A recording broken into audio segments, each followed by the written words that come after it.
মসজিদে কোরআন পড়তে পারবি না, এরপরে আল্লাহ, মোহাম্মদ, ইসলাম শব্দ মুখে আনবি না, বাংলাদেশ নামক জারজ রাষ্ট্রের কথা আর বলবি না। অ্যাম্বুলেন্সে গাজীপুরের টঙ্গী থেকে তুলে নিয়ে যাওয়া মসজিদের ইমাম মুফতি মহিবুল্লাহ মিয়াজিকে 23 অক্টোবর পাওয়া যায় পঞ্চগড় সদরের হেলিবোর্ড এলাকায়।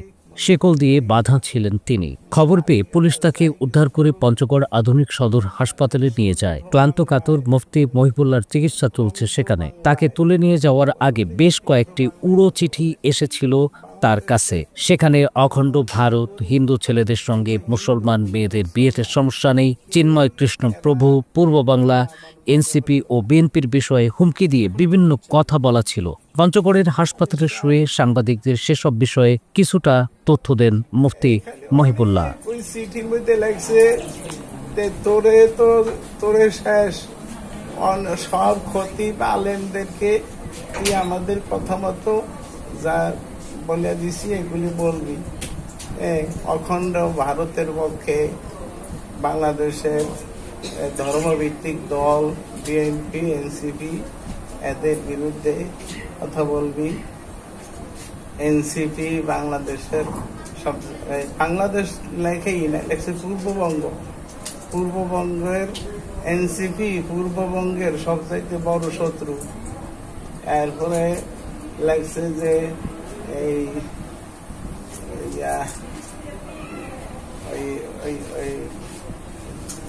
মানে হিন্দু ও চিন্ময় কৃষ্ণ মহাপ্রভুর জামিনের ব্যাপারে কৌশলে কথা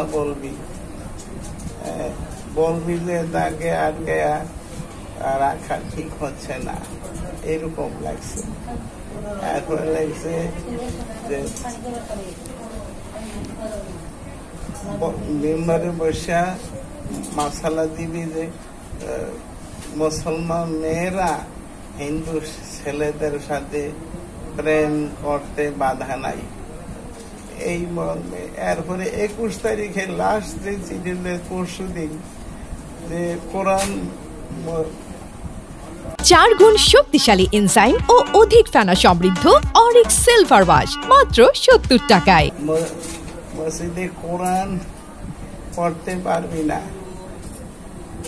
এরপরে আল্লাহ, মোহাম্মদ, ইসলাম শব্দ মুখে আনবি না, বাংলাদেশ নামক জারজ রাষ্ট্রের কথা আর বলবি না। পূর্ববঙ্গ বলবি, এই লেখা। আমি তো সব আমার কাছে মনে হয়েছে আমার যেরকম গালিগালাজ করছে,